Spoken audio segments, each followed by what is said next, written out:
Ace, and on the other end of our line right now, I was all over in about 10 seconds, is aviation expert Ace Abbott, who is the author of The Rogue Aviator, In the Back Alleys of Aviation. And unfortunately, it's in situations like this when we turn to you to figure out what happened or what you think about what happened. Welcome back to the program.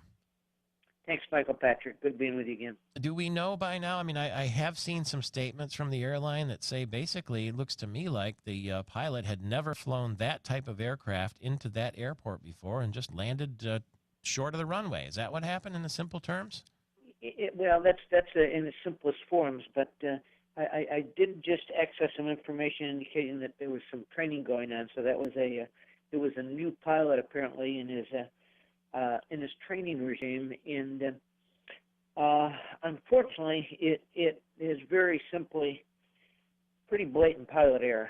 To get that low and that slow on approach in visual flight conditions with no bad weather and no wind is allowing the airplane to get too far behind the eight ball and not monitoring the situation properly. And I'm not sure. This is just my premise. I've also written a book, as you might know, called Dead Tired, Pilot Fatigue, Aviation's Insidious Killer. And at any rate, I'm not sure if fatigue didn't play a factor in this accident, in that these pilots had been on the road in that airplane for at least 12 hours plus, and well, it's an augmented crew, and they were supposed to get some sleep en route. I sense that fatigue was a role, particularly in light of the fact that they were on the wrong side of the circadian rhythm clock. But those long-distance flights like that happen every single day, right?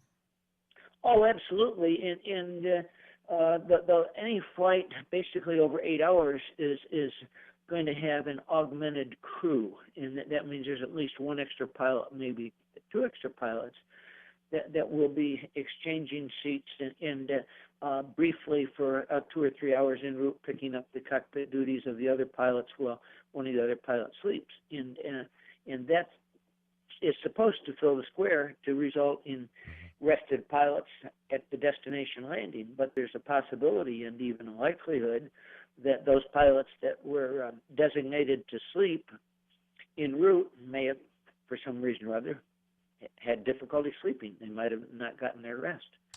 So that's just my premise, because in my book I cite 3 different accidents that occurred after 12, 13, 14-hour duty days. And the NASA research indicates that after 13 hours of wakefulness, the pilot's ability to function is that of a person with 0.05 blood alcohol level. So, wow. so very clearly, after extensive wakefulness, the functionality diminishes. But it was a lucky tragedy, because considering where the airplane touched down, the tail of the airplane touched down right by the seawall, and the fact that only 2 people were killed in that accident is totally miraculous. And of course, as the media has been doing, you got to give those first responders a lot of pats on the back, obviously.